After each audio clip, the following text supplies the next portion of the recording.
लंबे समय तक किसानों की मांगे रही, दिल्ली में घेराव हुए, यात्राएं हुई और इस लंबे समय की मांग के अनुरूप इस लॉकडाउन में किसानों के लिए एक अच्छी खबर केंद्र सरकार की आई है, जिसमें farmer produce trade and commerce act एक ऑर्डिनेंस पास हुआ है।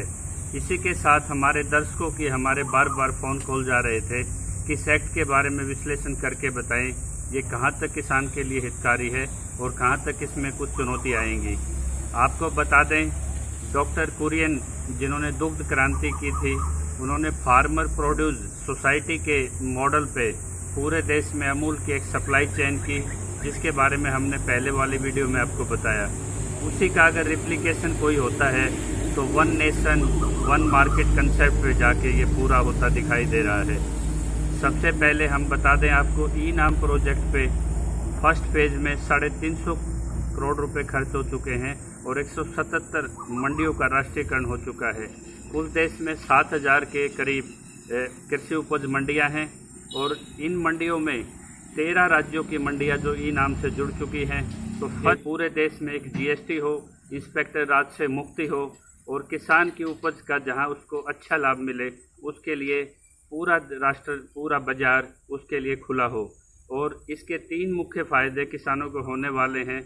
जो कृषि उपज जो मार्केटिंग फीस जिसको हम बोलते थे, उसमें एकदम से उसमें कटौती हो गई है और वो ऑनलाइन ट्रेडिंग की तरफ हो गई है, यानी कि एग्रीकल्चर मार्केट फीस से किसान का पीछा छूट जाएगा।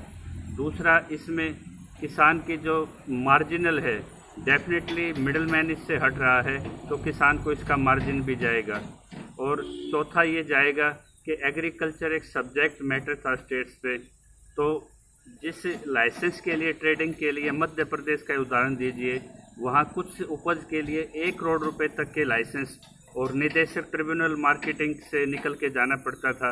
अब किसानों को अपनी उपज स्वयं बेचने के 2016 में 2 महत्वपूर्ण कदम उठे थे, जिसमें सेंट्रल प्राइसिंग कमेटी का निर्माण हुआ, जो आपकी एमएसपी समय समय पे तय करती, रिवाइज करती है।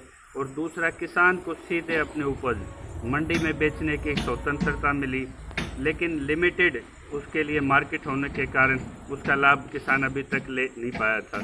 अब दूसरा प्रश्न बार बार हमारे व्यूअर्स का आ रहा है कि किसी किसान की अगर छोटी उपज है तो वो इससे किस तरह लाभान्वित होगा।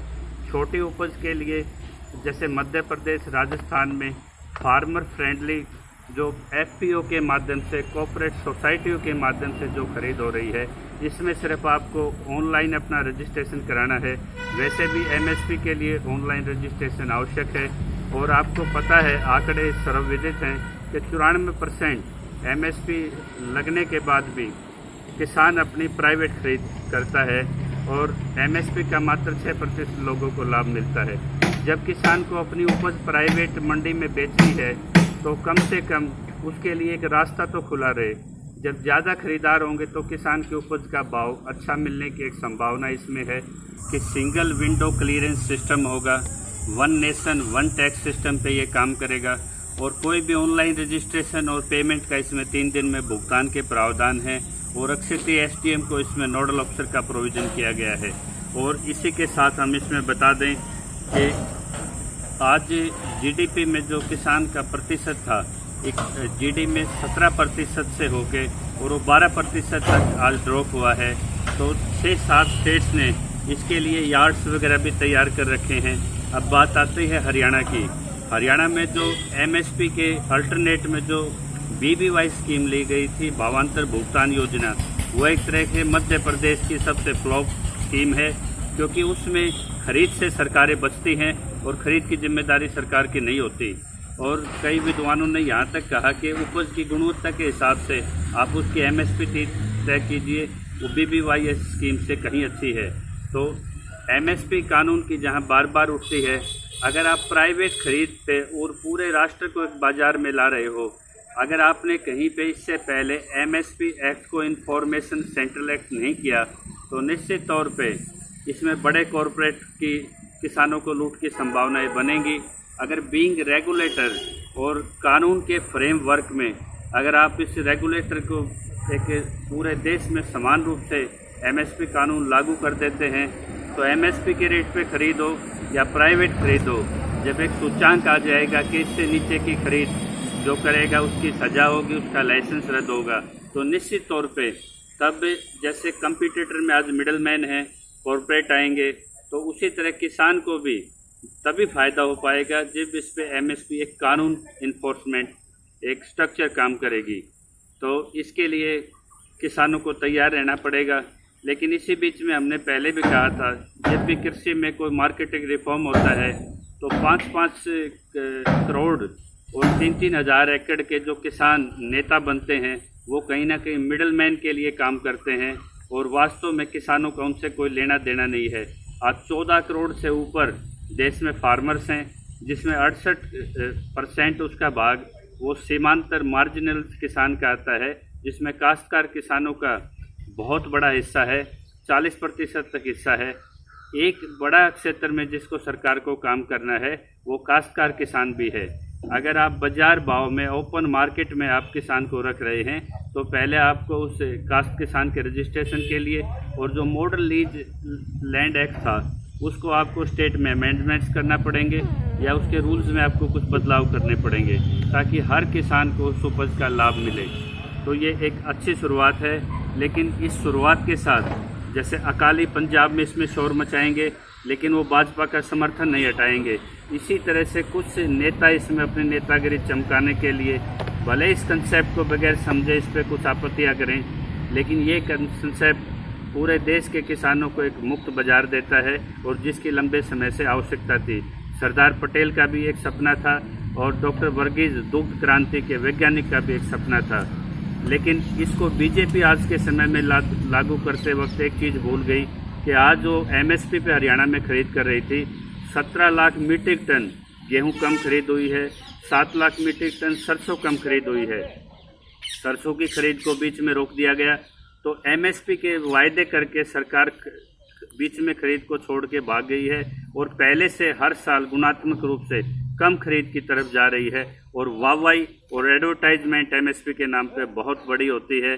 तो ये सारे जो रिफॉर्म है तब काम करेंगे जब इस देश में आप एमएसपी कानून लागू करेंगे। होनी थी वह खरीद न हो पाई और किसान को न भाव मिला और न किसान की टाइम पर फसल पूरी खरीदी गई और न सरसों खरीदी गई और न ही किसान का भाव टाइम पर पैसा पेमेंट नहीं मिल रही। आज तक किसान कहाँ जाएगा। इकोनॉमिक एडवाइजर पीएमओ में उन्होंने एक संभावनाएं दर्ज की है कि अगले आने वाली सरकार यदि कांग्रेस आती है तो उनका एक बेसिक इनकम का फंडा है जिसमें 6% कॉर्पोरेट टैक्स में कटौती होगी और एमएसपी को कहीं ना कहीं एबोलिश किया जाएगा। तो इस सूरत में ना कांग्रेस के पास वो कार्यक्रम है जो किसान को आर्थिक आज़ादी दे। भाजपा ने जब आज फसलें खराब थी और लॉकडाउन में जहां किसान कोरोना योद्धाओं को उन्होंने एक आर्थिक मदद देनी थी, एमएसपी देनी थी, बोनस देना था, तो उस सीधे लाभ को किसान को ना देके एक योजना का कम से कम भाजपा ने एक पहल की है। तो दोनों सरकारों से ये संभावनाएं लग रही है कि दोनों सरकारें एमएसपी को कहीं ना कहीं रिप्लिकेट करने चाह रही है, किसान को सीधा ओपन मार्केट में फेंकना चाह रही है, जो कि विश्व बैंक और उनकी विश्व संधियों का एक तगाजा है। लेकिन लंबे समय तक जो स्वामीनाथन आयोग की जो सिफारिशें थी वो विदाउट एमएसपी एक्ट एक टूथलेस टाइगर है। जब तक आप एमएसपी एक्ट लागू नहीं करते, आप कितने भी एमएसपी के नाम पे ढोल बजाते रहिए, किसानों को उसका लाभ नहीं मिलेगा। किसान को आप ऑनलाइन से जोड़ना चाहते हैं, उस व्यवस्था पे रेगुलेशन रखना चाहते हैं। हम इसकी चीज़ के पक्षधर में हैं कि जैसे अमूल की सप्लाई चेन है, ऐसी सब्जियों की, फलों की और छोटे समय चलने वाले कृषि उत्पादों की सप्लाई चेन होनी चाहिए, भले उसमें प्राइवेट प्लेयर आ जाएं। और इसी के साथ जो स्टोरेज पे लिमिट घटी है, जो स्टोरेज की आपने कैप हटा दी है, स्टोरेज की कैप उन चीज़ों पे हटनी चाहिए जो जन उपयोगों में कम होती है। कुछ कृषि उत्पाद आपको स्टोर की अनलिमिटेड उसमें रखने पड़ेंगे और कुछ फ्लेक्सिबिलिटी आप रखनी पड़ेगी कि जिन पे आप स्टोरेज की एक लिमिट रखनी पड़ेगी, तो दैनिक जीवन में यूज होती हैं, ताकि उस पर काला बाजारी और मोनोपोली का एक अंकुश न लगे। तो इस तरह से उस पर रेगुलेशन चाहिए। तो कृषि पे आप सीधी तरह से, कृषि एक ऐसा विषय वस्तु है जिसको डिस्ट्रिक्ट लेवल पे स्कीमों में आपको डिफ्रेंशिएट करना पड़ेगा। कानून भले ही एक हो, लेकिन उसको लागू करने के लिए वहाँ की भौगोलिक परिस्थितियाँ, वहाँ लेकिन उसको लागू करने के लिए वहाँ की भौगोलिक परिस्थितियाँ, वहाँ के किसान की आर्थिक क्षमताएं, कई चीज़ों को आपको ध्यान में रखना पड़ेगा, तभी किसान आपकी इस योजनाओं में भागीदारी कर पाएगा। तो मैं किसानों से सीधा संदेश करता हूँ कि जो किसान नेता, जो करोड़ों की संपत्ति जिनके पास है और जो करोड़ों के वो जमींदार हैं, वो कभी भी काश्तकार किसान के लिए बात नहीं करेंगे। वो कभी भी जब एग्रीकल्चर रिफॉर्म होगा उसके पक्ष में नहीं खड़े होंगे। वो हमेशा लोन वेविंग की बात करेंगे, ऐसी बातें करेंगे जिससे किसान आक्रोशित होकर सड़कों पे आए और उनके जो राजनीतिक गुरु हैं वो सत्ता पलटने का काम करें। तो ये किसान की ना सत्ता से लड़ाई है, किसान की सीधी सी इतनी लड़ाई है कि जो उसका उत्पाद है उस पे MSP, जो लंबे संघर्ष के बाद एक कृषि वैज्ञानिक के एक फार्मूले के बाद आया था, उस पर C2 लागू तो उसमें जोड़ दी जाए, उसको एक कानूनी जामा पहनाया जाए और ओपन मार्केट में बहुत अच्छा है कि एक सप्लाई चेन बने, प्राइवेट आए। कॉन्ट्रैक्ट फार्मिंग के में भी आप उसके हक में हैं, लेकिन आज तक मॉडल लीज लैंड एक्ट पे आप मालिकों को यह आश्वासन नहीं दिला पाए कि आपके भू मालिक का हक सुरक्षित हैं। तो किस तरह से आप काश्तकार किसान तक उसकी स्कीम का लाभ पहुंचाएंगे? तो इसके अन्यथा जितने भी आप किसानों को जो डायरेक्ट सब्सिडी या डायरेक्ट चुनाव के टाइम जो पैकेज देते हैं, दुर्भाग्य है कि वो कोरोना के समय नहीं मिला। कर्जदार किसान की तरफ आपने किसान के नाम पे बैंकिंग सेक्टर को मदद दी है, लेकिन जो ये मंडी रिफॉर्म है, काश्तकार किसान को वरीयता देनी है, MSP कानून की शक्ल देनी है, इसी के बाद कहीं ना कहीं किसान आत्मनिर्भर भारत की तरफ पहुंच पाएगा। जय किसान।